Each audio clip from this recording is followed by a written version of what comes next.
Welcome to Prime Factors. This week, Italian Unification, Part 2. Hip, hip. Hip, hip.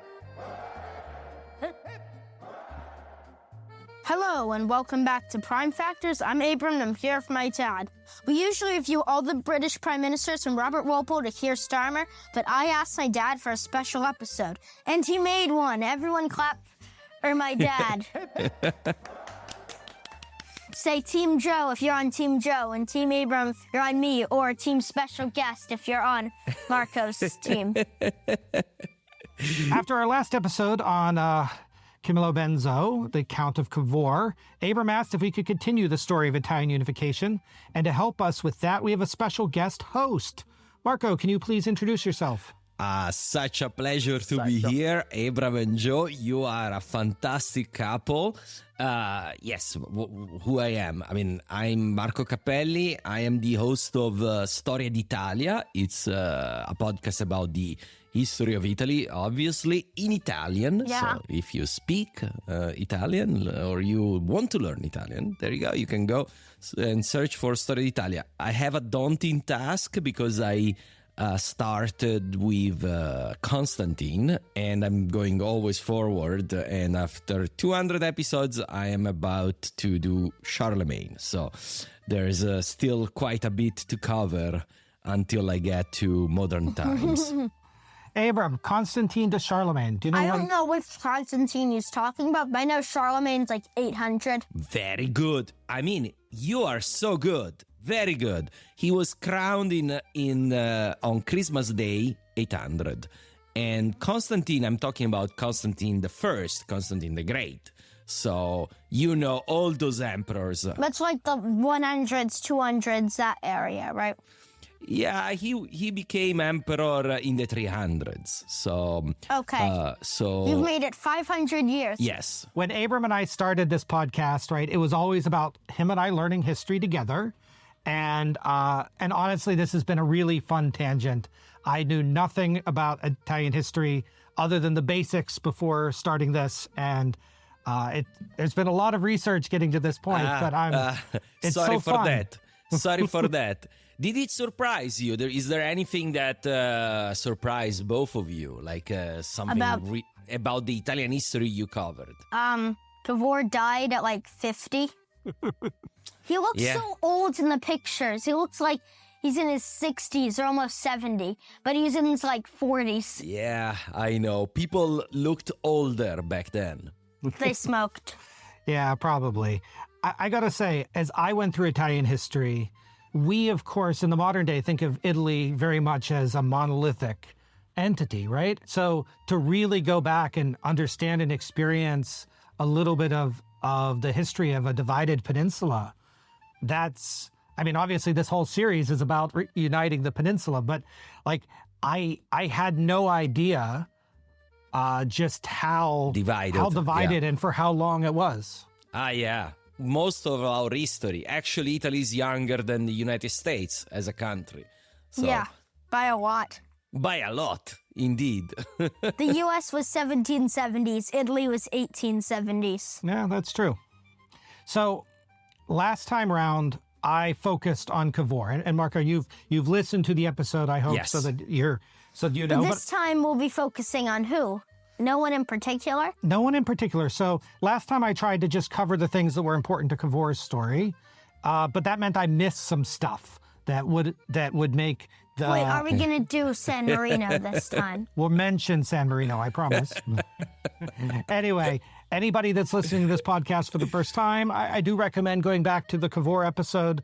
If you don't, you won't be completely lost if you just listen to this one. I think we're okay. Don't forget that you can find us on Apple Podcasts, Spotify, YouTube, and at primefactorspodcast.com. We're also on Facebook and Blue Sky. If you enjoy listening, please like, subscribe, comment, and review 4 stars or higher. And Storia d'Italia can be found on all of the same podcast apps as well as on italiastoria.com. Picture this. We open on a busy scene. It's well before dawn on the morning of September 20th, 1870. but Italian messengers and officers are buzzing around a room recently converted to war. The expensive rug and fine upholstered chairs have been pushed aside. The hand-painted wallpaper ignored in favor of a simple wooden table that had been dragged into the hall. Lanterns and candles light the room against the pre-dawn darkness as men on urgent business stream in and out of the room. This is the Villa Albani Torlonia, a mansion overlooking Rome's northern outskirts, not far from two of Rome's famous northern gates, Porta Pia and Porta Salaria. In the center of this maelstrom was General Raphael Cadorna. He was bald and bearded, but stately in his uniform. He looms over the table as officers signal the readiness of the infantry and artillery emplacements that surround Rome. A coffee in one hand and a wooden pointer in the other, he surveyed the map. 50,000 Italian men fighting are outside, circling a city in a ring of iron. Messenger after messenger signals Italian readiness.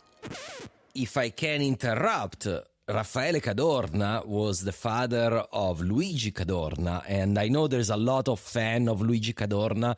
In the First World War, he always ordered people to attack on the Isonzo River. Go check it out. A clock on the wall strikes 5 a.m. It's still dark outside, but the chimes of the clock cause everyone to pause.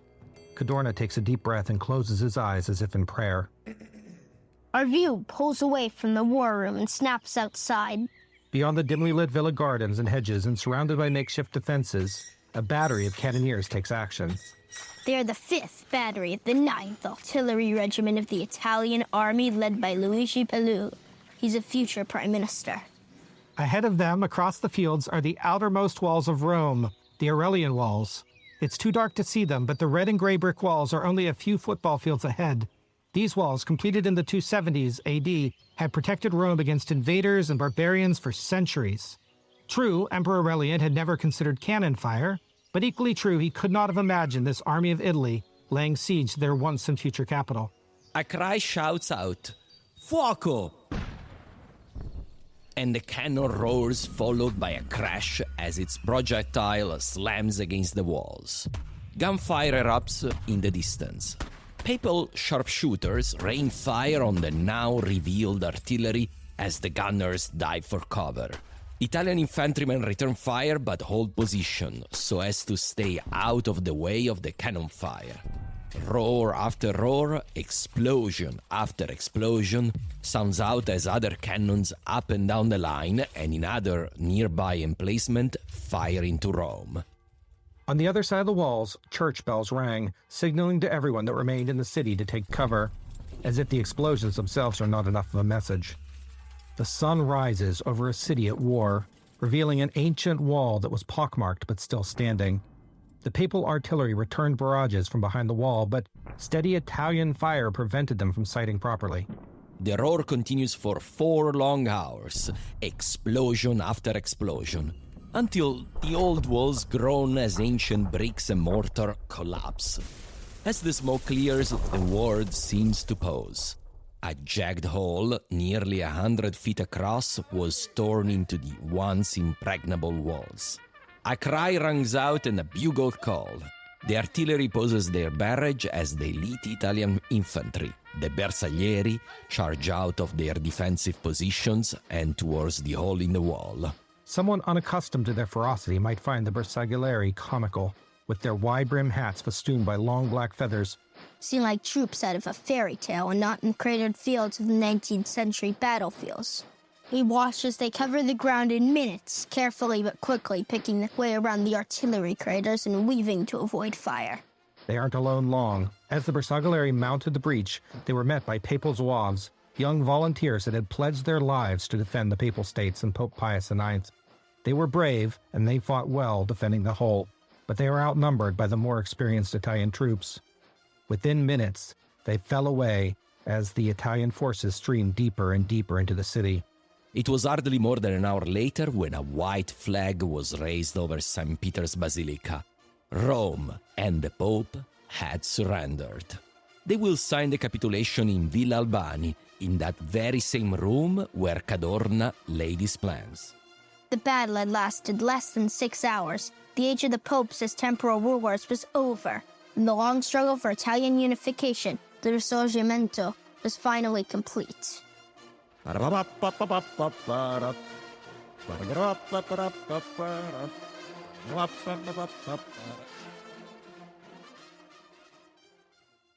Letters to the editor. Before we jump into our episode, we have a couple of small corrections from our previous one. I know that a couple listeners contacted me that they had trouble visualizing the location of Italian regions that they were unfamiliar with, and, well, I'm sorry. I probably couldn't have placed Turin on a map either before a couple weeks ago. Fortunately, Marco is here to help. Oh, fantastic. I'm really happy to do so. So, picture this. I'm using your words. Italy, you know the boot of Italy, right? Yep. Right. But there is a piece in the north, which actually is not part of the boot itself, is well inside Europe. That part is the north of Italy, and it is crossed by a mighty river, okay, for Italy, it's not the Mississippi, the River Po, okay? So you have this big valley, flat lands in the north of Italy, where usually most of the population of the country are there, is like almost half. The boot that you are more familiar with then has two main islands, right? Sardinia and Sicily. Now, how was Italy divided in 1859 when all this started, let's say the Second War of Independence? Well, we had the main Italian state that you always talked about is the Kingdom of Sardinia. Actually, the title is Sardinia, so one of the two islands, the poorest and less populated one. However, the real core of that country was northwestern Italy. So in the north, the western parts towards France. And that's Piedmont and Liguria, the region of Genoa. So you have Turin and Genoa in that area, northwestern of Italy. And just to say, Piedmont, I know, is also a name of a region in the United States near the Appalachians. So that's where it comes from. It means at the foot of the Alps, basically. Piedmont, at the feet of the Alps. Then, if we go east from there, but we stay well in the north, we have, and north of the River Po, we have the area directly under the Austrians. So the Lombardy Veneto. So this is basically was the main Italian piece of the Austrian Empire. Was a very rich area for the Austrian Empire. About 1/3 of their income came from there. So it was very important for them to keep it. In this area, we have Milan and Venice, okay, the two main cities of Lombardy and Veneto. Now, still, let's say in central Italy, in what is today Emilia-Romagna and Tuscany. So we're going south on the Boof, but still in the middle. We have several small states, the central duchies, Tuscany, Parma, Modena. They're not really central in this story, just to know that they are basically under the Austrian thumb. They really are dependent on Austria as well, okay? Then across the peninsula in the middle, weirdly going diagonally across the peninsula, from Rome towards Ravenna, we have the Papal States. So it goes coast to coast, so it goes from the Tyrrhenian Sea in the west to the Adriatic Sea in the east diagonally. Why it is so? This used to be the main road to go from Rome to Milan, and that's why it has this funny shape, this state. The Papal States obviously were under the Pope, and these included mostly Rome and smaller regions of Italy, which are less central to the story. Finally, the biggest state, actually, the one that comprised almost half of Italy, was the Kingdom of Naples, or the Kingdom of the Two Sicilies, as you discussed and we will discuss. So, why are there two Sicilies? Isn't that confusing? I know, but I think you covered it. So there's two Sicilies because basically there used to be one Kingdom of Sicily, which had Sicily in the south, but was conquered by the French. But then the Spaniards helped Sicily to rebel against the French, and the French, they had as their capital Naples. So it was still formally the Kingdom of Sicily, the one in Naples, But there were now two kingdoms of Sicilies, one with capital in Naples and comprising the south, and one with capital Palermo in Sicily, comprising only Sicily. So when they reunited those two kingdoms, they called it, confusingly, the Kingdom of the Two Sicilies. But yeah, there's only one Sicily. There's no two. There's not only one island. It's hard to do geography on a podcast, so it's always complicated to. But I strongly suggest look at a map of Italy in 1859 before unification, and you'll see all these countries that I mentioned. So Kingdom of Sardinia, northwest, then Piedmont, Veneto, northeast. Then in the center, Tuscany, Parma, and Modena. Then the Papal State in the center, a bit south of that. And then the Kingdom of the Two Sicilies. So the other thing that I failed to mention that was brought up is that Napoleon had declared himself King of Italy. He did that, but not of the entire peninsula, because the Kingdom of Italy was only in reality a piece of Italy. So there were... in reality, two kingdoms in Italy under Napoleon's rule, the Kingdom of Italy in the north and the Kingdom of Naples in the south. So in reality, he was never king of the entire country. And I will say there was a third piece of Italy which was directly annexed to France. So, for example, Piedmont with Turin, which eventually ended up uniting Italy, that was directly annexed into France. Also Rome was directly annexed into the French Empire. So complicated, but it's so fun. Oh, and of course we had the islands, right? So the island of Sicily was still under British protection and Sardinia was still independent. Yeah, it was both were independent because of the British Navy. So, the French didn't rule the seas. And so they couldn't get to Sicily and Sardinia. That's the whole reason. Oh, and Abram, San Marino, still independent. Napoleon liked it, I guess, or maybe it was just really inconvenient. So when Napoleon was finally defeated, the European powers met at the 1815 Congress of Vienna, and they restored most of Italy's pre-conquest rulers, right? So that's what you had just discussed. So even though Napoleon had scrambled up the borders, mostly it was brought back. Austria at that point became the key power, propping up the governments right in the Papal States, the Two Sicilies. They directly integrated Lombardy and Venetia. Yeah. And they became like the new France, right? They took France's place as the controlling power. Yeah. The only country they didn't restore, the big exception was Venice. Before the Napoleonic times, Venice was an independent republic and had been for 1,000 years. But after the Napoleonic Wars, they restored most of the states, but not Venice, which was directly annexed into the Austrian Empire. Yes. Well, what I find really interesting about this Congress, right, is you had Prince Clemens von Metternich, right, not yet the Chancellor of the Austrian Empire. He stated that, quote, Italy is a geographical expression, which is a nice way of saying it's not a political one. Yeah. He wasn't completely wrong about that for the time. That is true. And thankfully, many in Italy didn't share his views. Meanwhile, in the rest of Italy. As Marco knows, and quite frankly, he's been so kind to explain to me when we're not recording, Italy wasn't then a monolith. And for our story... What's a monolith? A monolith means like a weird structure thing? It is a weird structure thing. Yeah. Go ahead. It's a rock that doesn't have a crack, right? It's just one piece, no?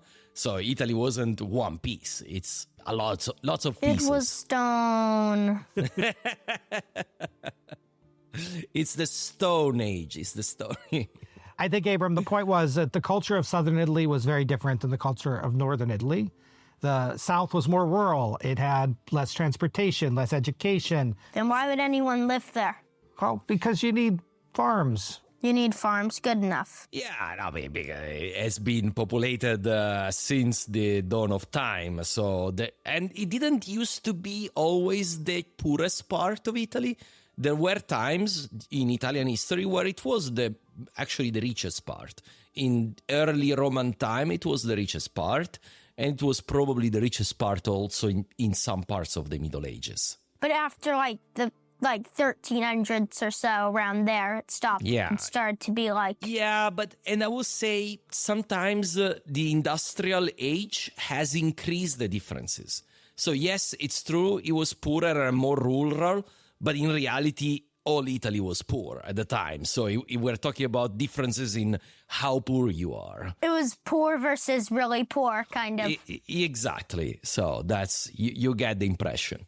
The way that I was looking at this, Abram, was it's not the same, but it's not so different from like the American South versus the American North. Slavery right? versus not slavery. There was no slavery. There's no slavery, but I will say there's the difference between North and South Italy is comparable in distance and even cultural distance to North and Southern US. Mm-hmm. And I know both of them, so I think it's not a stretch. Southern Italy was also the birthplace of the Carbonari.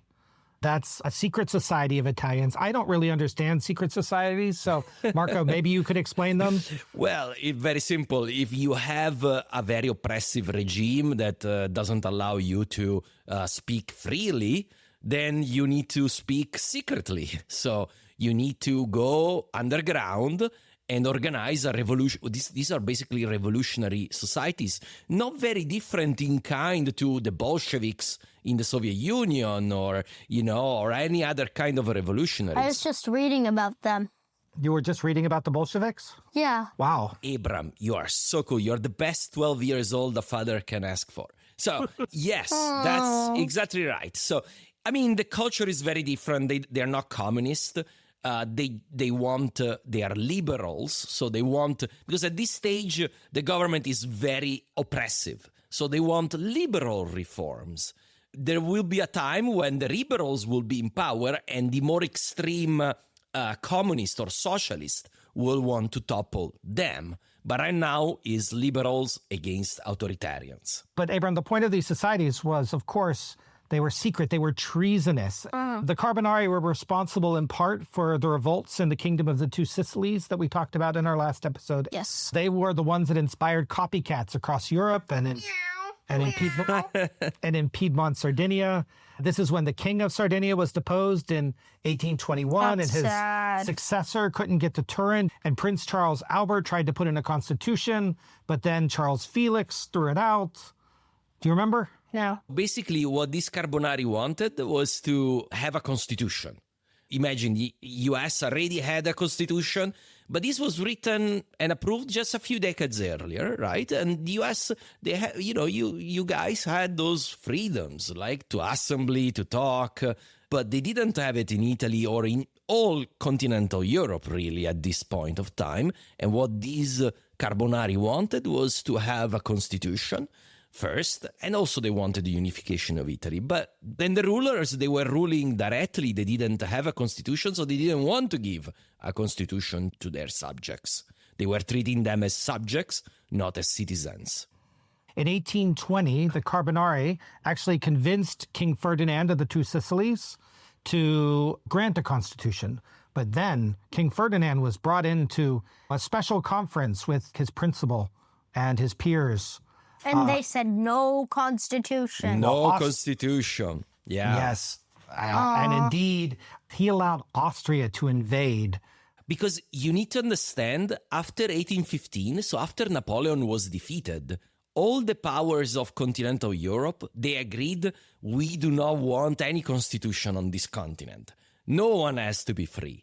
So whenever someone, in some countries, there will be a small revolution bringing constitution to that place, these reactionary powers, so Austria, Prussia, and Russia, they wanted to make sure that nobody had a constitution.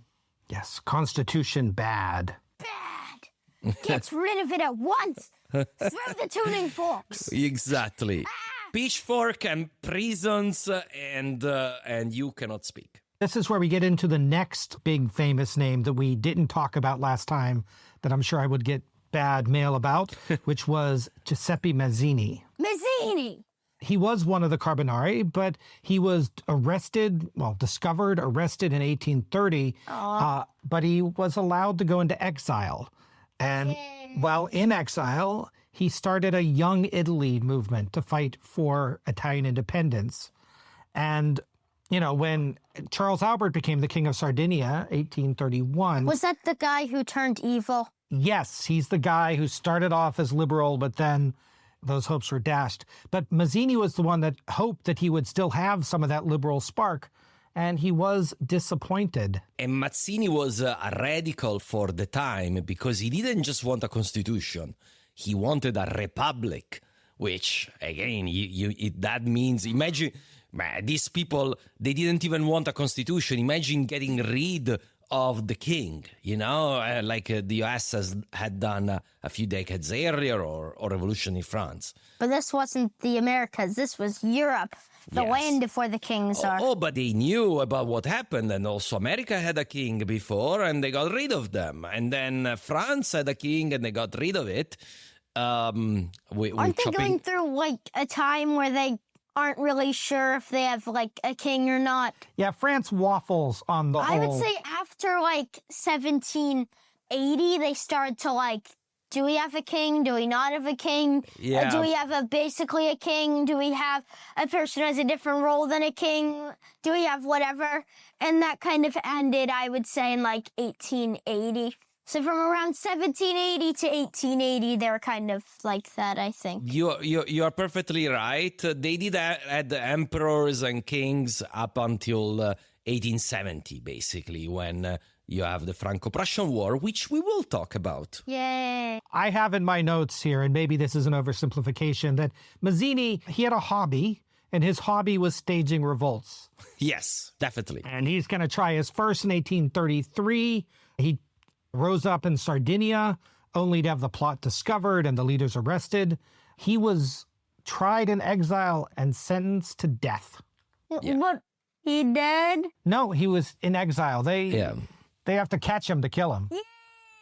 And he lived in London for a long time. And you know another guy that was at this time in London? Karl Marx. So they knew each other very well. He's the founder of communism. Oh. And they hated each other, by the way, because they were two revolutionaries, but slightly different. So, of course, revolutionaries, if you're not exactly the same, they always hate each other. They eat their own, those revolutionaries. Speaking of which, in 1834, he tried again, and this time was joined by somebody that we know, Cavour? Giuseppe Garibaldi. Was he bald? I'm pretty sure we determined he wasn't bald. No, he wasn't. He wasn't. It's phonetical coincidence. Very disappointing. But that revolt failed as well. He tried to organize more revolts in northern Italy, southern Italy, anywhere that the Young Italy members and their ideals could reach. But he failed each and every time. That's sad. And Is he going to give up? Probably not. So remember how Cavour said that he didn't trust revolutionaries to get the job done? Yes. I think Mazzini was the type of person he was thinking about. Cavour really thought that change had to come through political means, not through revolutionary means. Also, Cavour kind of liked kings. Mazzini didn't like kings. You know how it goes. Yeah. As Cavour sits around, and at this point in our story, he's tending to his estates, the idea of Italy grows, and leaders like Mazzini and Garibaldi, they're not making a lot of progress. In the 1840s, political leaders started to step up. Vincenzo Ghiberti publishes a pamphlet calling for Italy to unite under the Pope. Yeah, and you know, Gioberti was a neo-Guelph because he wanted Italy to not be unified by a king, but by the Pope. Why neo-Guelph? Because in the Middle Ages, there were, when there were fights between the popes and the emperors, basically the Guelphs were the supporters of the Pope, and the Ghibellines were the supporters of the emperor. So neo-Guelph is like bringing a medieval political concept into the 19th century. That is cool. Anyway, meanwhile, Cavour and the journalists in Turin, they were starting to push for their constitution. You remember that? And revolutions across Europe inspired Sardinia to get its constitution in 1848. Yes. But we also covered that already. But our story, Abram, we're going to have a more important event and one that brings Garibaldi into focus. Abram, we need to talk about what's going on in Rome. What's happening in Rome? The new Roman Republic. in November 1848, we almost had a very different Republican future of Italy. Of course, I mean Republican, not in the American sense, but in Italian sense as a republic, okay? When I was a kid, people still said at the time we had a 48. That meant that something truly revolutionary or, a big mess just happened. È stato un 48, we had a 48. This is a reference to 1848, when the new order built by the reactionary powers of Europe after the defeat of Napoleon started to crumble. And for a time it looked, that all of that will go into the bin of history. In Italy, last time, during the last episode, you learned what happened from the point of view of Cavour and the monarchy of the Kingdom of Sardinia. However, Italy is small but long, and many things were happening at the same time in other parts of the country. Also, Venice rebelled against the Austrians and reproclaimed the Republic of St. Mark, the old republic that had been not resurrected. Why did they not resurrect Venice, but they resurrected everyone else? Because the Austrians hated Venice. It was a republic, it was not a monarchy. And they just wanted to rule the place. So, they said... They liked Venice. Yeah, they liked Venice. No chance. We like it. We keep it. Finders keepers.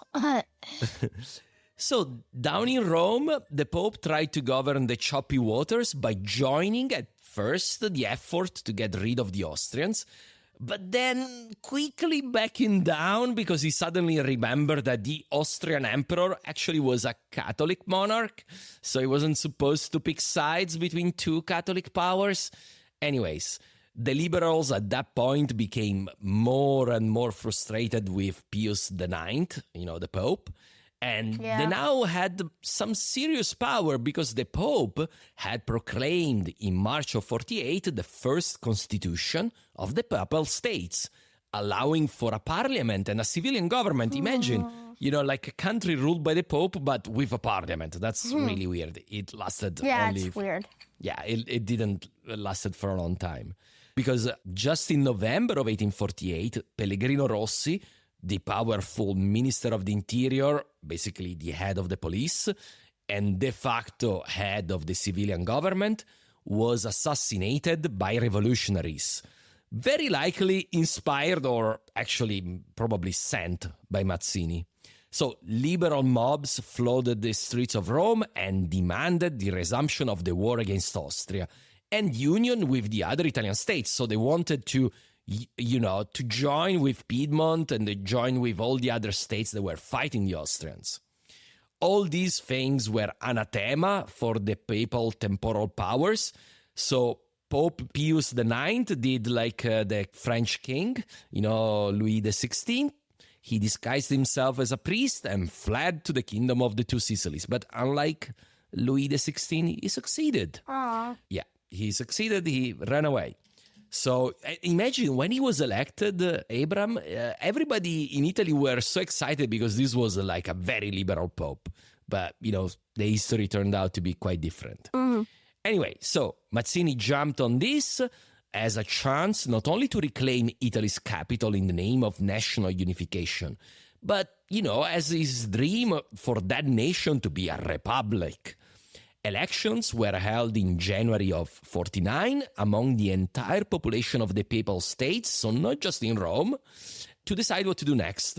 Again, for reference, the Papal States included much of central Italy, from Rome to the Adriatic. These were the first elections in the history of Italy using the male universal suffrage. So do you know what that means, Abram? No. So it means that all males, unfortunately not women, that was not a thing yet, all males could vote. Even in America, that was a new thing. I think universal suffrage in America only was established in the 1820s. So all males, regardless of income, could vote. In most other countries, if there was the possibility to vote, only the rich people voted. So anyway, the Italian kingdom will get eventually to universal suffrage only in 1912. So it would take a while. of course, Pius IX demanded that all Catholics refuse to participate on penalty of excommunication. They could not vote, but everybody did anyways. Abram, do you know what excommunication is? No. Excommunication is when the Pope can basically say, you are not Catholic. And by the way, since you are not really Catholic, you are going to hell. Oh. Yeah, technically speaking, you cannot take the communion. So you can go to Mass, but you cannot participate to Mass every Sunday. So that was a big deal for people. And it is a big deal still for people that are religious. Mm-hmm. So the new assembly met in January 1849. And on February the 5th, they declared the Pope deposed as a ruler and proclaimed the Roman Republic, which is a quite nice name, has a good ring of it, right? A Roman Republic. So they modeled themselves off the old Roman state, deciding that they would be ruled also by a triumvirate of 3 leaders. Well, these were, difficult times, so they had to basically have someone in power that called the shots. So anyways, you know how the triumvirate ends up, Abram, I think. It doesn't end up very well in the Roman Empire, in the Roman Republic story. It will not end up well also in this case. Oh. Do you know the story of the original Roman Republic? They decided they wanted full ruler. Well, at the end, basically what happened is that one of the triumvir, so one of the 3 men, became dictator of Rome. And that was a man called Julius Caesar.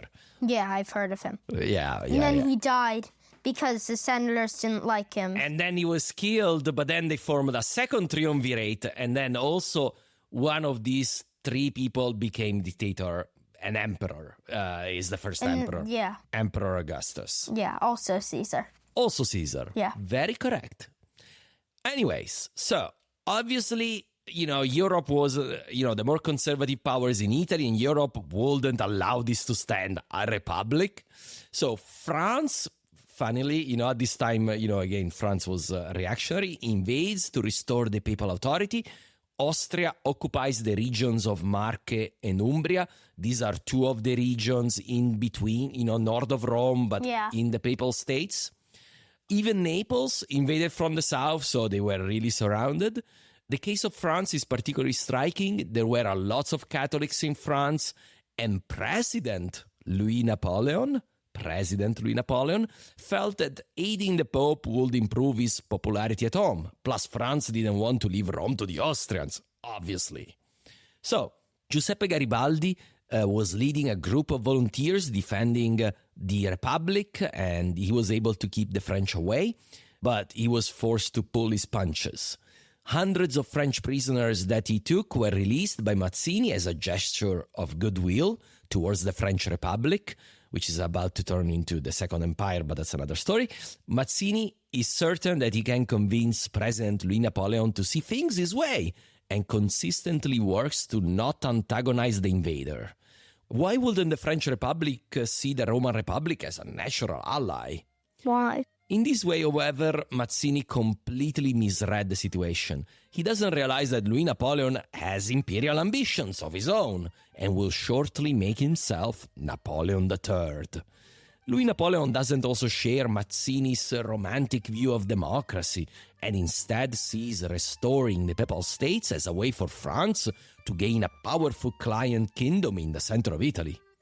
In June 1849, France placed Rome under siege. Garibaldi and several thousand troops fight on, but are ultimately defeated and is forced to flee to San Marino. There you go, San Marino again. Yay! Where he is granted a limited asylum. He gathers up a fleet of fishing and commercial ships in a rough attempt to make a break for Venice. Venice was the last holdout of this revolutionary time. But Austria cornered him and destroyed his little armada. In the escape, Garibaldi's wife Anita died of malaria. In Ravenna, by the way, I was in that city just a few days ago, and there's a very beautiful statue of Anita. This will harden Garibaldi's resolve against the imperial powers of Europe. We do get one more special moment in this story. Yay! Yeah. Garibaldi promised the government that he will support them to remain independent, even if he succeeded in building a united Italy. This promise will be kept and is one of the main reasons that San Marino remains independent even to this day, celebrated as a national holiday, Scampo di Garibaldi. Cavour creates Italy. From here, we can finally fast forward our way through the story to the points that we covered last time, right? Yeah. Cavour's rise in Piedmont politics continued. He became Prime Minister of Sardinia. In 1852, he pushed Sardinia towards the Crimean War. And meanwhile, Mazzini was still out there trying to spark revolts across Italy, but he didn't have a ton of successes. In fact, it kind of seems to me like the people of Italy are getting a little bit tired of the fighting and revolting, because it's been a couple of decades since, there's been stability, but who knows? In one famous case in 1857, a revolutionary named Carlo Pisacane, is that right? Yeah, that's correct. He tried an insurrection in Sardinia. He landed volunteers at Sapri in southwest Italy, and it failed completely. Abram, do you want to know why? Because there are too many cows there. Maybe. Even the local peasants pushed back. They didn't want him. And maybe the cows too. And everyone died. That's sad. Even the cows. No, I think the cows are fine. They The went. cows were the one who's killed them. Yeah, probably. The point is, it was a cautionary tale for anyone that wanted to try another revolt.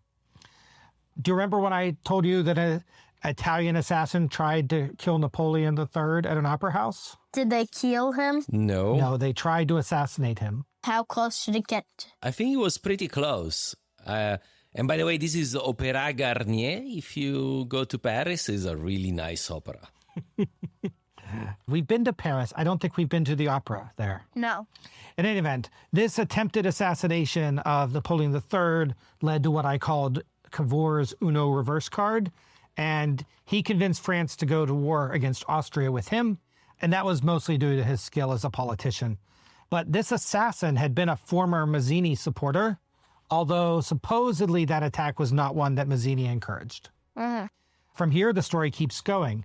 France and Italy are able to strike together at Austria. They take Lombardy, but France surprises everyone by exiting the fighting early with an armistice.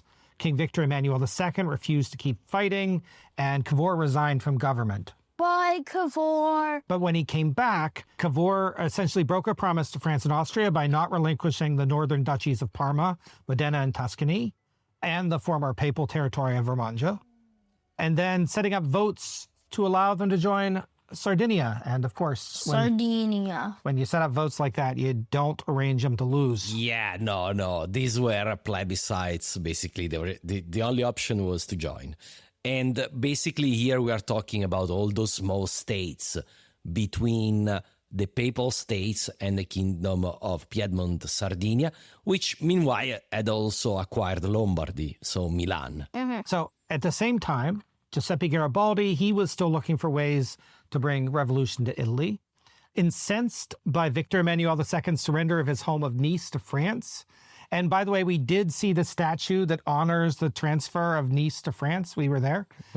He considered an expedition to reclaim it, but instead, Mazzini pushed for revolts in Sicily. And you know what they told him, Abram? What? Mazzini told the people in Sicily that if they revolted, quote, Garibaldi will come. Dun, dun, dun. And so the people revolted and Garibaldi came. And this is called the Expedition of the Thousand. And it successfully toppled the government of the two Sicilies. Guess what? They had a vote. They joined Sardinia. And at this point, it's called the Kingdom of Italy. Yay! So can I tell you one little story? Please. So the 1000s, mille in Italians, they wore these red shirts, right? They were famous for these red revolutionary shirts. My great-grandma, she died when she was 102. Whoa. And I've met her, okay? And she told me that when she was young, there was a guy in her village going around in a red shirt all the time. And that's because he participated to the mission of Garibaldi. So there's only one person between me and Garibaldi, and that's my great-grandma. That means I only have to go through a few people to get to Garibaldi. So you've now talked to someone who's talked to someone who's talked to someone who talked to Garibaldi. And then Garibaldi, who did he famously talk to? I don't. Cavour. And then Cavour talked to Louis Napoleon. He was a celebrity. But you know, Abram, he was a celebrity. When he came to New York once, the entire streets were completely filled because he was a celebrity. There's even a statue to Garibaldi in the center of New York. I think it's, what is the name of the park? Let me check. Now I will check immediately. Is in Washington Square Park. We have been there. Anyway, a better podcast, Abram, would cover the Expedition of the Thousand in more detail. It's a hugely defining moment in the history of Italy, but we don't have time. Yeah. Just remember that southern Italy really isn't like northern Italy. Garibaldi just took the region by force, and not everyone there is happy about it. Yeah, to say the least. That's sad. In my summary last time, I did miss a detail. While Garibaldi was invading Sicily, Sardinia actually marched an army southward, and they seized 2 regions of the Papal States, the Marches and Umbria. They did not move on to Rome from there. Cavour specifically pushed Garibaldi to not try to take Rome, but nearly all of the Papal States, other than the core, are now part of Italy. Yeah. And this was a few months before Cavour died. Yeah. And they did that because they wanted to reach southern Italy. And, you know, the Papal States were in the way, basically. And eventually the regular Italian army and Garibaldi, they met in southern Italy. And Garibaldi decided to basically, you know, relinquish his dream of Republican Italy to join forces with the king. So just to summarize, Cavour has now died. No. At the time of his death, Italy was a new country. It wasn't accepted by everyone, not even its own citizens. The capital was still at Turin, with control over various parts of the peninsula. That still leaves the northeast corner, including Venice, under the Austrian control, as well as the center around Rome under papal control, but at this point heavily fortified by France. And those, Venice and Rome, are the 2 critical problems that will weigh on the architects of the remaining unification. Uniting Italy. In a bit of historical poetry, Cavour's death actually helped along the cause of Italian unification. Up to this point, a few countries like the United States and Britain and Switzerland had recognized Italy, but none of the big continental powers. Instead, they still called it the Kingdom of Sardinia. But the groundswell of love and admiration for this great, now dead Italian politician, it encouraged Napoleon III to recognize the new country, and from there, Russia and others followed. Austria, not so much. But although the world was starting to see Italy as a united country, the same could not be said of its people. In southern Italy, there was a lot of discontent. Many still supported the old kingdom of the 2 Sicilies. Others supported the Pope. And this was made worse because the government in Turin, which was desperately far from the people of Sicily and Naples. Yeah, it's in a corner up in the northwest. Yeah, they announced conscription. Do you know what conscription is, Abram? They threw a bunch of tuning forks at some cows. No. Conscription is when you decide to take, the young male adults of and your force country them to fight. and force them to fight. Yes. And force them to fight. Always unpopular. For obvious reason. And some of the men decided, if they're going to fight, maybe I shouldn't be fighting with this new Italy. Maybe I should be fighting against it. So they betrayed. And there were real economic issues, right? A lot of the peasants that had fought to overturn the king thought that there'd be economic redistribution, that there'd be help. Oh, yeah. They fought against the kingdom of the 2 Sicilies because they wanted the land of the big owners. And of course, they didn't get it. Really, I think the peasants found themselves in exactly the same position, just with a new boss. Yeah, more or less. These factors together led to the creation of something called, in English, the Brigand bands. I imagine you have a really great word in Italian. Yeah, briganti is the same. And by the way, often it was the same boss as before. It wasn't even a new boss. It was the old boss, which had just changed king. There's a great Italian novel set at this time. It's called Gattopardo. In this novel, there's a famous phrase saying, everything must change for everything to stay the same. And this is exactly what happened. We will change the government and unify the country, but the fundamental structure of the economy will stay the same. Yeah, wow. I don't even have words. The point is that these disgruntled people, some of them wanted to restore the previous rulers because why not? And these bands actually emerged all over Italy, but in the south, they were especially prevalent, and the Papal States would actively support them. They would shelter them if they were attacked. So, new Prime Minister Bettino Ricasoli. Is that how? Yes, very good, very good. You got it. And by the way, I really like that you're ringing the bell. It's very symbolic because when we change prime minister, you know what they do? They hand over each other a bell, which they use for the meetings of the ministers. You know, when you want the ministers to stop talking, it's like... Ricasoli, he's prime minister number 2. He committed 100,000 Italian troops to try to put these revolts down. If you were sending 100,000 troops from the north to put down revolts in the south, it sounds a little bit like you're trying to occupy your own country. Yeah. And I can tell you this has created wounds that are still alive. There's still people mad about this to this very day. We don't have enough time to cover him in a full episode, but Ricasoli, he should get some credit for other difficult and unpopular things that went on. He abolished semi-independent governments in Tuscany, removed the military governments from Naples and Sicily. He standardized the money across the country.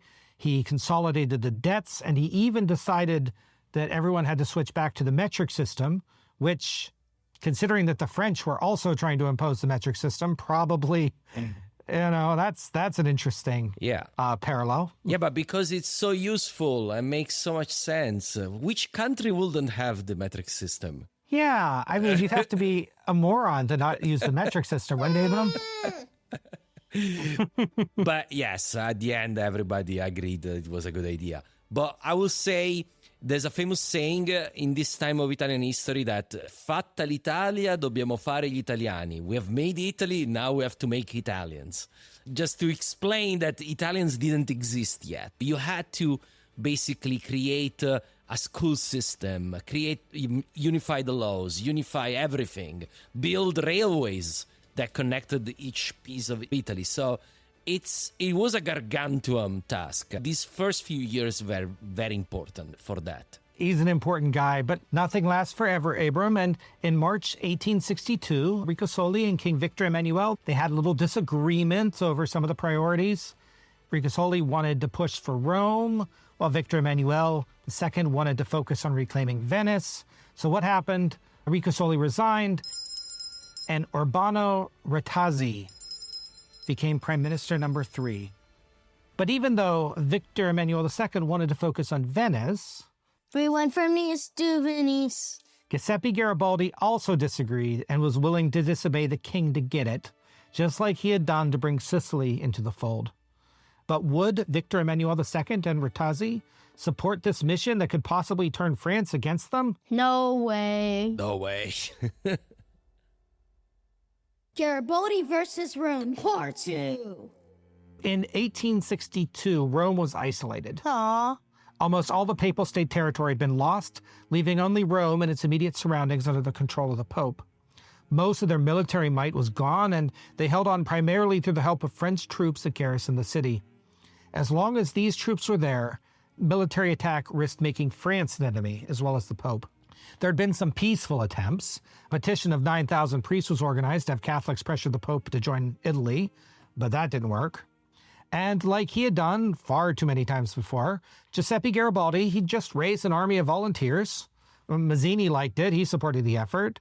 And the Young Italy faction, what was left of it, joined. But didn't they all die against the cows? I think that was a different group that died against the cows. No, they were. It's the same group, but there were a lot like of them. different people of them. Different people.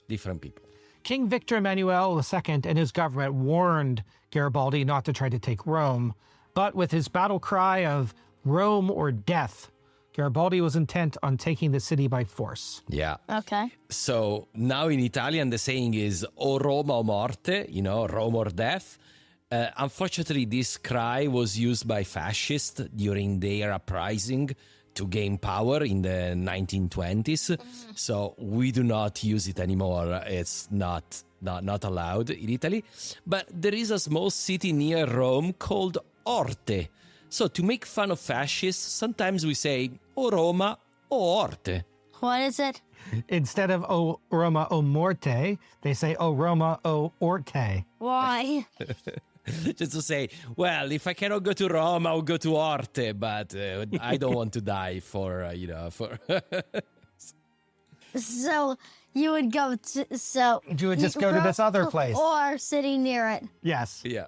Prime Minister Retazzi, he had many of Garibaldi's men arrested before they could leave the country. Garibaldi managed to assemble a force on the island of Sicily and cross the strait, but he was met not by the Papal army, but by the Italian army on the other side. Garibaldi was wounded in the resulting battle No. and arrested. Garibaldi. That he would lose to an Italian army, the very same nation that he was trying to build. Yeah. I mean, that's weird, right? Yeah. Why did he lose? Well, first of all, why did they block him? They blocked him because the Italian army, the Italian government didn't want to cause a war against France. So from their point of view, they were trying to avoid a disaster. But to avoid a disaster, they had to fight on the most famous Italian that there was.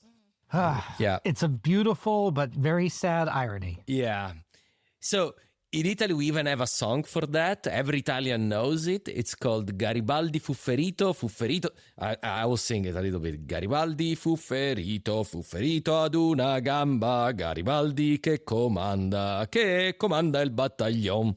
So Garibaldi was shot at a leg, and he was leading, an army. Doesn't make any sense. It just sounds okay. I think it sounds wonderful. The resulting scandal of Italy imprisoning and maybe even putting on trial one of their greatest ever heroes, well, that led to the collapse of the government. And Luigi Carlo Farni becomes prime minister number 4. But he's in ill health. He only lasts a couple months before Marco Cappelli takes office as number 5. Yeah. So, by the way, this continuous dance of prime minister is typical of Italy. We change a lot, prime minister, you may have noted. But in reality, politics stay more the same. They just change kind of the person running things. But yeah. With the Roman situation calmed for now, Did Italy they conquer Rome? No, he didn't No. conquer Rome. The Italians stopped him from conquering Rome By arresting him. by arresting him. And shooting at him. With that situation calmed for now, Italy and France came to a new deal. France would withdraw their troops from Rome in 1866 if and only if Italy made Florence as their capital instead of Rome. King Victor Emmanuel II agreed to the change. The deal was signed. Florence instead of Rome or Florence instead of Turin?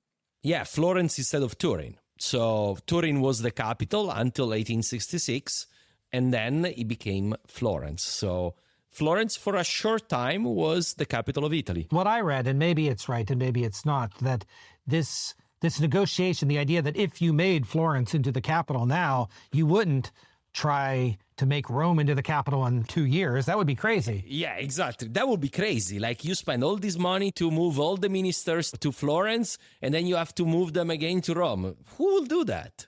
Florence at least is pretty close to Rome. Well, not really close, but like close. It's a closer distance from Florence to Rome than Turin to Florence, I think. Indeed. You are perfectly right. And Florence is more in the center, so it did make more sense as a capital. Yeah. Unfortunately, Prime Minister Minghetti is known as a bit of a heavy-handed politician. He enacted something called the Pica Law in 1863, which permitted the police to arrest just about anyone the government didn't like. Ostensibly, this was to prevent the brigandage, make it more difficult for people like Garibaldi to happen again. He's bald. But it made the government no longer look quite as nice as it might. What's the difference between a government with absolute power and a government with absolute power? It looked kind of the same. Yeah. So when the capital was moved, actually, riots broke out in Turin, the 22nd and 23rd of September, 1864. Minghetti turned Italian troops against the rioters, massacring many of the people. Victor Emmanuel was so intensely angry about this that he lost faith in almost the whole system. He threw out the government and he appointed an old friend and a former prime minister of Sardinia, General Alfonso Ferro La Marmora, as prime minister number 6. Yeah. Besides, he knows that they're going to need a real military leader of Italy soon, and La Marmora will be just the man for the job. Yeah, he is famous in Italy. Italy loses a war but gains Venice. To understand the next part, Abram, we need to zoom out and look at what was going on between France, Austria, and Prussia. Italy, it's not driving these events, but they're going to take advantage of them. Yeah. So Napoleon, not the third one or the second one that we don't talk about, but the first one, Why don't we talk about the second one? I don't think he lasted long. Yeah, he never really governed. So he gets a number, but the people that were Napoleonic faction in France, they think he counts, but he never ruled because the Bourbons were back, the previous kings. So anyways, sorry, too much history. That's the baseline. We're on a history podcast. There's no such thing. Anyway, Napoleon I, he dissolved the Holy Roman Empire in 1806, and Holy Roman Emperor Francis II became Austrian Emperor Francis I. Got that? Okay. Yeah, and it's such an awesomely important moment because, this Holy Roman Empire had been going on now for 1,000 years. So from Charlemagne was crowned, like you said, Abram, in 800. And here we are, 1806, and finally it's dead. Goodbye. Big on. So Francis II became Austrian Emperor Francis I, and much of the rest of the Holy Roman Empire became a French client state. And whenever we've been talking about Italy in the previous episode having problems with Austria, that country that started right then. Now, when Napoleon was defeated, that same conference where Metternich was dismissive of Italy also dealt with how the German territories would be divided. And they formed a new German confederation consisting of 39 mostly independent German-speaking countries, with the largest two being Austria and Prussia. Austria and Prussia were also weird because they also had parts that didn't speak German. Yeah. Try to follow this. So Austria and Prussia were in the German Confederation, but they had bits that weren't in the German Confederation. Why? Yeah, because Europe is complicated. There's nothing simple. But basically, imagine this. This is a German confederation of all the German-speaking parts. And so these two countries, which were by far the two most important, they had both German speakers and non-German speakers. And non-German speakers were not in the empire at this point, basically. Austria had like Hungary and Romania and other bits, including Venice. Prussia had Poland and Kaliningrad. You know where that is? Yep. Wow. What was it called at the time? I don't know. Königsberg. Königsberg, but I'm already astonished that you know where it is. Yeah. Really good, really good. Right now, where is it then? In which country? Russia. In Russia, indeed. Changed hands many times. We would need a Venn diagram to understand all this, but it's a little bit like there were two large nations fighting control over the smaller German-speaking parts. You got that? Okay. And if we ever do a summer vacation, Abram, in Germany, I guess we'll have to do a German unification episode. Yeah. Yeah. And you have to do Bismarck, of course. So, yeah, Cavour is the Italian Bismarck, basically. Don't give him ideas. What do you mean? Well, let's do that next. No. No, we're going to go back to British prime ministers, I swear. At this point in our story, Italy is naturally going to try to align itself with Prussia. Remember, the enemy of Austria is my friend. Oh, yeah. Yes. La Marmora had met with Bismarck, and Bismarck will be the one that gets credit for German unification, although there are some downsides to German nationalism that obviously will pop up later. Yeah, a little bit later. By 1866, war between Prussia and Austria, it seemed inevitable. Italy had signed a treaty with Prussia to support them, and Austria even offered Venice outright if Italy would denounce Prussia. But at that point, it was too little and too late. On June 6, 1866, Prussia attacked Austria. Italy declares war immediately after, and in European history, this is called the Austro-Prussian War, but it has a different name in Italian history. Do you want to guess what it is, Abram? The Prussian-Austria War. That's a good guess. Yeah. It's called the Third War of Italian Independence. Probably has a much cooler name in Italian. Or Unification, la terza guerra di indipendenza. Yeah, independence. Yeah, you see here already in the name the big role that Italy played, because all the other European powers, they just ignore Italy and they just call it Austro-Prussian War. So you already know it's like a spoiler for how it's gonna go.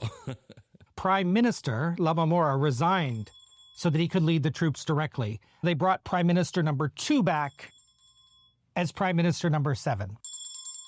But honestly, Abram, Lamamora should have stayed in as Prime Minister because... How many days was he undefeated, in your opinion, Abram? 7 hours. You know, it's a good guess, but only because we set you up for it. He was defeated in 3 days. Yeah. Italy started this glorious military history as a unified country. It's gonna go downhill from here. This is why they call it the Austro-Prussian War instead of the Austro-Prussian 3 Days of Italy War. Overall, Italy did badly in the war. The army wasn't unified. Their navy wasn't unified. The only person that comes out of this looking pretty good is Giuseppe Garibaldi. And of course, he led an invasion to take Trento, and he would have taken it too, but then Austria surrendered to Prussia, and the war ended. Yeah, and I can tell you one thing, that he received a telegram from the Italian army saying you need to stop and retreat. Well, he was about to conquer Trento, and he was really not happy. I was about to say pissed. Can I say pissed about it? So he only answered with one word: I obey. Like in one word, showing how much he was unhappy about the situation. But Italy had been defeated also at sea in the first big battle on the Adriatic Sea between the two navies. It was really a disaster. Italy succeeded in pretty much none of their military objectives, but still, Austria lost. Yeah. And so Austria surrendered Venice to France, and then France transferred it to Italy, and now Italy has Venice back. Yeah. We went from Nice to Venice. And they did that because they were absolutely trashed by the Prussians. So they had to do it because basically Prussia said, you have to do it because the Italians are our allies. So you give it to our allies. And by the way, the Austrians from this day henceforth, they really, really despised these Italians that lose wars and gain territories. They will be really mad at Italy when the time comes for the First World War. But that's another story. There was a vote, plebiscite, to bring Venice into the Kingdom of Italy. To this day, there are still factions in Venice that argue that that vote was illegitimate and that Venice should have been returned as an independent republic, not as a part of Italy. Okay. The defeated Austrian Empire lost some of its territories, and it's actually going to change its name. So, The Austro-Hungarian Empire. did Hungary decide to join? Hungary was already a part of it, but instead of being, I guess, a lesser part, they made it a co-equal part. I'm sure that there's a really good reason for that. Yeah, there is a reason. They basically said, either you make us co-partners in this thing, or we are going to rebel and go our own way. So which one do you choose? And the Austrian emperor said, okay, let's keep it together. I'll be emperor of two different kingdoms, basically. This is going to be, again, very important in First World War because the two parts actually had to agree with each other to start the First World War. And Hungary was really punished at the end of the war, lost like half of its territory because all the other powers, they considered it as a co-belligerent with Austria. Prussia is going to be the rising power over all of German-speaking Europe, and they form a new North German Confederation, and that's eventually going to become the German Empire, but not until this episode is over. Just keep in mind that's coming. Beep. So after the disastrous war, Prime Minister Ricasoli was also forced to resign. He was Prime Minister 2 and 7, so it somehow makes sense that he would be replaced with Prime Minister number 3, who is now also 8, Urbano Ratazzi. Yeah, so all this ball of prime ministers may seem very confusing. Just so you know, it's like a feature of Italian politics still today. It's just very normal. Often politics stay more stable in reality, but they often change prime ministers. It's very recurrent things. Right now, the average of post-World War prime minister lifetime, like the government lasts around 1 year and a half. I'm glad we're not trying to do a podcast about all the Italian prime ministers. No. It would be a lot of episodes. Too many episodes. We have enough episodes as it is. Garibaldi versus Rome, Part 3. You remember a while back, France had promised to withdraw their troops from Rome, and they did so, December 15th, 1866, and Italy promised, pinky swear, not to invade if they would move their capital to Florence. Remember that? Mm-hmm. Well, it was a day for celebration, and even King Victor Emmanuel II stated, quote, Italy is at last free of all foreign domination. Yeah. And by the way, talking about Florence, Florence up until this day had wonderful medieval walls, but they destroyed it to make it the capital of Italy. And it was the capital for only 5 years. Okay, spoilers about that. Of course, our friend Giuseppe Garibaldi, he never let something like an announcement from the king get in the way of his chance to have an invasion. He immediately made arrangements to invade Rome again. With the French troops gone, Rome would be nearly defenseless. Stop me if you've heard this before. Prime Minister Rattazzi had Garibaldi arrested, and then his government collapsed because he arrested a hero of Italy. Bye, Garibaldi. Luigi Federico Manabrea is now Prime Minister number 9. Number 9? He issues an official proclamation disavowing Garibaldi's actions, but they don't hold him, and Garibaldi's still free to do whatever he likes. In November 1867, Garibaldi gathered 4,000 men and entered the Papal States. He advanced, he repelled multiple skirmishes, one of my sources say ambushes, by the Papal troops, despite his smaller numbers. But unfortunately, France more or less expected this to happen, and they had troops ready to come back and reoccupy Rome. And on November 3rd, French and Papal troops engaged Garibaldi's forces at the Battle of Mentana. And he is soundly defeated. Who is? Garibaldi. No! So Rome, again under French control, less than a year after Victor Emmanuel's happy announcement, foreign domination has once again returned to the Italian peninsula. And it would take a miracle to get the French to leave now. Yeah. Roman miracle. I'm not going to claim to understand 19th century European politics and the personalities of leaders like Napoleon III and Austrian Emperor Franz Joseph. They mattered a lot. It was an interpersonal conflict as much as it was an international one. And while Italy was delighted to work with Prussia in 1866, Prussia is now becoming a bigger and bigger threat. They're mopping up all of these small German states, and their imperial aspirations are making other leaders of Europe very nervous. Yeah. Okay. And Germany, by the way, Russia is about to become Germany, and all suddenly becomes from being a non-entity to the strongest European country. So it's a big deal what's about to happen. Now that the question of Venice had been resolved, Italy actually started to do a secret three-way treaty between themselves, France, and Austria just to make a check on Prussia. Those negotiations failed, mostly because Italy wanted Rome to be disarmed again, but that they would even consider themselves close enough friends with Austria, of all countries, says a lot about the shifting loyalties of the period, especially as Prussia is just rising and rising and rising. Not that it mattered much. Bismarck later said, quote, I did not doubt that a Franco-German war must take place before the construction of a united Germany could be realized.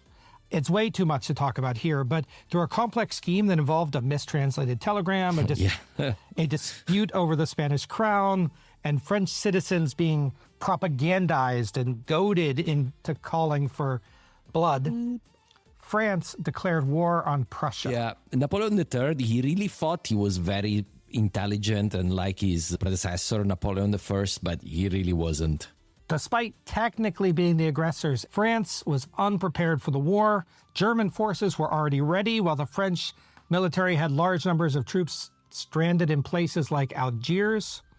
France expected that some of the southern German states, like Bavaria and Baden, would join them against what had once been a historic enemy, but Bismarck's propaganda and the promise of a unified empire was for many people too appealing.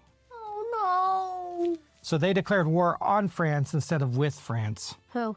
Bavaria and Baden as part of this new German confederation. Aw. So remember that they started a secret treaty between Italy and Austria, but it didn't come to anything, and so neither Italy nor Austria came to France's aid. In the history of war, I'm told that this is very important. The Prussian infantry no longer marched in columns, instead preferring to move in smaller squads. They would try to encircle the enemy. The French army had these amazing new mass-produced rifles that could fire faster and with better accuracy. But in the end, it came down to numbers. The Prussians had more soldiers and more soldiers ready. They had more allies. And in fact, in August 1870, France was so desperate for troops that they pulled out their troops from Rome. So they could no longer garrison Rome. They needed to take every possible soldier up into France to protect it. ASAP. Exactly. By the end of August, there was no longer any French soldiers in Rome, and the end from there came quickly. On September 2nd, 1870, after a series of defeats, Napoleon III personally led his troops in the Battle of Sedan in northeastern France. The Prussian army surrounded the French and defeated them totally. Napoleon III was captured, and the Second French Empire fell. In the days that followed, France were going to form the Third Republic, and they'd try to fight, but the Prussians would even lay siege to Paris and starve it out until the French completely surrendered. In the days that would follow, Prussia is now the German Empire. But we're not following that story. The French removal of troops from Rome was music to the ears of eager Italians that wanted to reclaim the city. Of course. So who do you think tried to reclaim the city? Garibaldi. No. It turns out that Garibaldi was up in Nice trying to prevent... Went from Nice to Venice. He was up in Nice defending it from being captured by the Germans. So The other guy. he was a little bit too busy to seize Rome this time. And so it was Italy itself that declared war on the Papal States, and they marched in. From September 9th to 20th, the Italian armies marched across the Papal States. They captured one town after another, usually without a fight.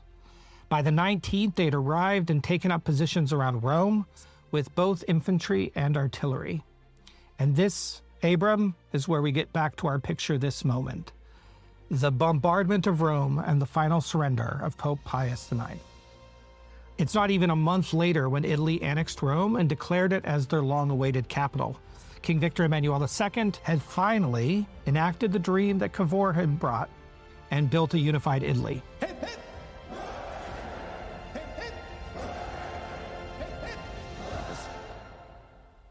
Yeah. And Italy gained the capital because France lost the war, basically, at the end. Yes. It's like, we're abandoning Rome. Well, we'll take it. Thank you. This is not the end of our story. Abram has asked for one more. And in the near future, we're going to trace these events from Pope Pius IX's perspective as he goes from ruler to prisoner in the Vatican. Oh, that's a great story. You're going to love it. With that, I think we've reached the end of our story. Italy has been unified.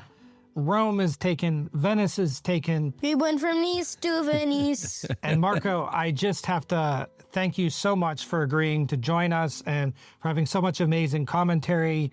It has been an absolute pleasure having the opportunity to do some podcasting with you. Thank you so much. No, thanks to you. And I'm sorry I'm not as funny as Abram. It's fine. I like when you come to our episodes, though. Yes. All right. Well, thank you again. Stay tuned for our next episode, which will hopefully be back on William Pitt. And all we have to do now is say goodnight, Abram. Good night. And buonanotte. Bibliography. First and foremost, I want to thank Marco again for coming to join us. We had so much fun with him, and I hope you enjoy this joint episode. If you speak Italian, please be sure to check out his podcast, Storia d'Italia. I've listened to a little bit of it, and it sounds fantastic, but I don't understand any of the words. I had many small sources this time, but I want to specifically call out the Italian Risorgimento, State, Society, and National Unification by Lucy Real, published in 1994. I read it on the beach. It made it a lot better. Our editor is Palaibo of RadioGuru.dk.